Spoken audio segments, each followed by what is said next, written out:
سورہ قدر، سورہ قدر کا تعارف، مقام نزول۔ سورہ قدر مدنیہ ہے اور ایک قول یہ ہے کہ مکیہ ہے۔ آیات، کلمات اور حروف کی تعداد، اس صورت میں ایک رکوع، 5 آیتیں، 30 کلمے اور 112 حروف ہیں۔ قدر نام رکھنے کی وجہ، قدر کے بہت سے معنی ہیں، البتہ یہاں قدر سے عظمت و شرافت مراد ہے، اور چونکہ اس صورت میں لیلۃ القدر کی شان بیان کی گئی ہے، اس مناسبت سے اسے سورہ قدر کہتے ہیں۔ سورہ قدر کے مضامین، اس صورت میں قرآن مجید نازل ہونے کے ابتدائی زمانے کے بارے میں بتایا گیا، اور جس رات میں قرآن مجید نازل ہوا اس کی فضیلت بیان کی گئی کہ یہ رات 1000 مہینوں سے بہتر ہے۔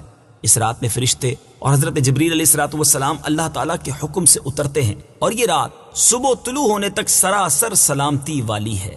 سورہ علق کے ساتھ مناسبت، سورہ قدر کی اپنے سے ماں قبل سورت علق کے ساتھ مناسبت یہ ہے کہ سورہ علق میں اللہ تعالیٰ نے نبی اکرم صلی اللہ تعالیٰ علیہ وآلہ وسلم سے فرمایا تھا کہ آپ اپنے رب عز و جل کے نام سے قرآن پڑھیے جس نے پیدا کیا، اور اس صورت میں قرآن مجید نازل ہونے کی ابتدا کا زمانہ بتایا گیا کہ اسے عظمت و شرافت والی رات لیلۃ القدر میں نازل کیا گیا۔ بسم اللہ الرحمن الرحیم۔ ترجمہ، اللہ کے نام سے شروع جو نہایت مہربان رحمت والا ہے۔ اِنَّا أَنزَلْنَاهُ فِي لَيْلَةِ الْقَدْرِ۔ ترجمہ، بے شک ہم نے اس قرآن کو شب قدر میں نازل کیا۔ اِنَّا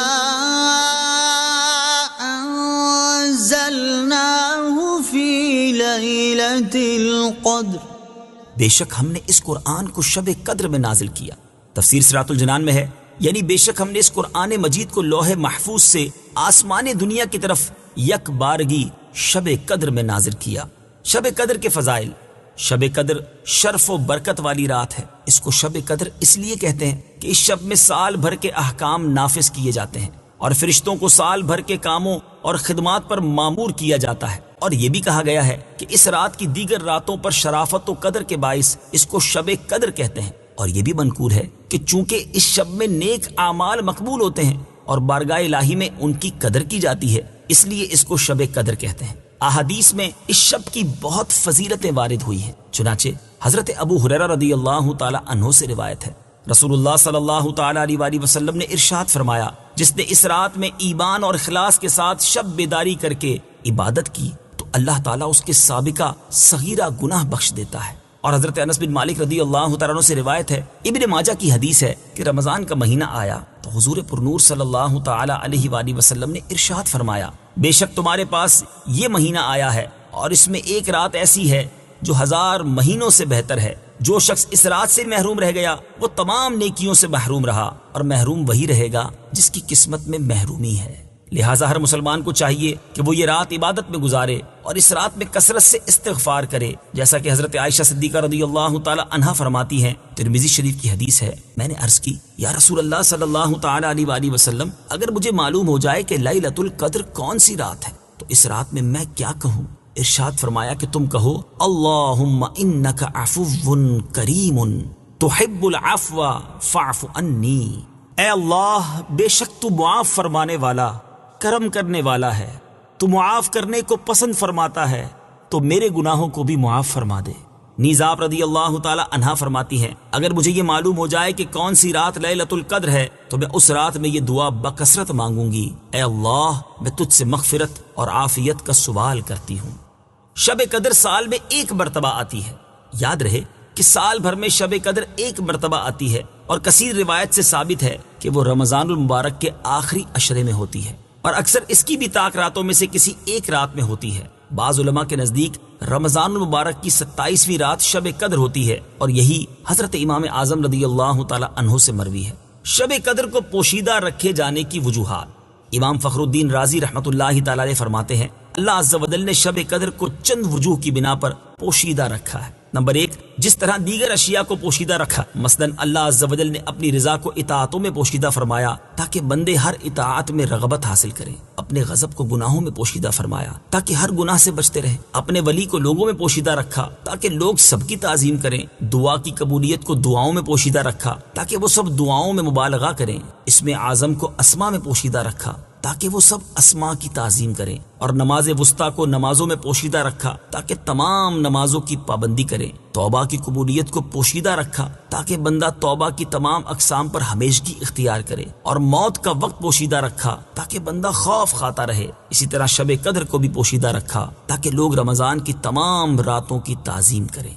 نمبر 2، گویا کہ اللہ تعالیٰ ارشاد فرماتا ہے اگر میں شب قدر کو معین کر دیتا اور یہ کہ میں گناہ پر تیری جرت کو بھی جانتا ہوں، تو اگر کبھی شہوت تجھے اس رات میں گناہ کے کنارے لا چھوڑتی اور تو گناہ میں مبتلا ہو جاتا تو تیرا اس رات کو جاننے کے باوجود گناہ کرنا لا علمی کے ساتھ گناہ کرنے سے زیادہ سخت ہوتا، بس اس وجہ سے میں نے اسے پوشیدہ رکھا۔ نمبر 3، گویا کہ ارشاد فرمایا میں نے اس رات کو پوشیدہ رکھا تاکہ شرعی احکام کا پابند بندہ اس رات کی طلب میں محنت کرے اور اس محنت کا ثواب کمائے۔ نمبر 4، جب بندے کو شب قدر کا یقین حاصل نہ ہوگا تو وہ رمضان کی ہر رات میں اس امید پر اللہ عز و جل کی اطاعت میں کوشش کرے گا کہ ہو سکتا ہے کہ یہی رات شب قدر ہو۔ وما أدراك ما ليلة القدر ليلة القدر خير من 1000 شهر۔ ترجمہ، اور تجھے کیا معلوم کہ شب قدر کیا ہے؟ شب قدر 1000 مہینوں سے بہتر ہے۔ ليلة القدر خير من 1000 شهر۔ شب قدر 1000 مہینوں سے بہتر ہے۔ تفسیر صراط الجنان میں ہے، یہاں سے شب قدر کے عظیم فضائل بیان کیے جا رہے ہیں۔ چنانچہ شب قدر کی ایک فضیلت یہ ہے کہ شب قدر ان 1000 مہینوں سے بہتر ہے جو شب قدر سے خالی ہوں، اور اس ایک رات میں نیک عمل کرنا 1000 راتوں کے عمل سے بہتر ہے۔ 1000 مہینوں سے بہتر ایک رات۔ حضرت مجاہد رضی اللہ تعالیٰ عنہ سے مروی ہے کہ نبی کریم صلی اللہ تعالیٰ علیہ وآلہ وسلم نے بنی اسرائیل کے ایک شخص کا ذکر فرمایا جس نے 1000 مہینے راہ خدا عز و جل میں جہاد کیا۔ مسلمانوں کو اس سے تعجب ہوا تو اللہ تعالیٰ نے یہ آیات نازل فرمائی، إنا أنزلناه في ليلة القدر وما أدراك ما ليلة القدر ليلة القدر خير من 1000 شهر۔ ترجمہ، بے شک ہم نے اس قرآن کو شب قدر میں نازل کیا، اور تجھے کیا معلوم کہ شب قدر کیا ہے؟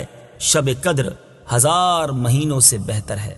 حضرت انس بن مالک رضی اللہ تعالیٰ عنہ سے روایت ہے، رسول کریم صلی اللہ تعالیٰ علیہ وسلم نے ارشاد فرمایا اللہ تعالیٰ نے میری امت کو شب قدر کا تحفہ عطا فرمایا اور ان سے پہلے اور کسی کو یہ رات عطا نہیں فرمائی۔ مفتی نعیم الدین مراد آبادی علیہ رحمت اللہ الہادی فرماتے ہیں یہ اللہ تعالیٰ کا اپنے حبیب صلی اللہ تعالیٰ علیہ وآلہ وسلم پر کرم ہے کہ آپ کے امتی شب قدر کی ایک رات عبادت کریں تو ان کا ثواب پچھلی امت کے 1000 ماہ عبادت کرنے والوں سے زیادہ ہو۔ اور مفتی احمد یار خان نعیمی رحمت اللہ تعالیٰ علیہ فرماتے ہیں اس آیت سے 2 فائدے حاصل ہوئے۔ ایک یہ کہ بزرگ چیزوں سے نسبت بڑی ہی مفید ہے کہ شب قدر کی یہ فضیلت قرآن کی نسبت سے ہے۔ اصحاب کہف کے کتے کو ان بزرگوں سے منسوب ہو کر دائمی زندگی عزت نصیب ہوئی۔ دوسرا یہ کہ تمام آسمانی کتابوں سے قرآن شریف افضل ہے کیونکہ تورات و انجیل کی تاریخ نزول کو یہ عظمت نہ ملی۔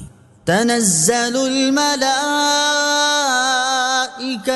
والروح فيها بإذن ربهم من كل أمر سلام هي حتى مطلع الفجر۔ ترجمہ، اس رات میں فرشتے اور جبرائیل اپنے رب کے حکم سے ہر کام کے لیے اترتے ہیں۔ یہ رات صبح طلوع ہونے تک سلامتی ہے۔ تنزل الملائكة